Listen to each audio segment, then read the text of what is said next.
এবং second call যেটা pump সহ টানা গাড়ি পিকআপ গাড়ি ইন্সপেক্টর বেলারের নেতৃত্বে আমরা এখানে মোবিলাইজ করি। তারা এখানে পৌঁছায় 11:27 11:27 পৌঁছানো হয়। এসে আগুন দেখতে পায়, আমরা তাৎক্ষণিক দ্রুত ব্যবস্থা নিয়ে 11:50 মধ্যে আগুনটাকে নিয়ন্ত্রণ করতে সক্ষম হই। মাত্র 23 মিনিটে আমরা আগুনটাকে নিয়ন্ত্রণ করি। তো আমাদের মূল টার্গেট ছিল যেন এই যে পাওয়ার কার, এই যে জেনারেটর, এই রুম থেকে আগুনটা যেন অন্য বগিতে না ছড়ায়।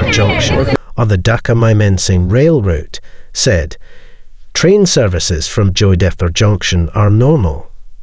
However, after the fire broke out, rail services were temporarily suspended in the Satkamer area.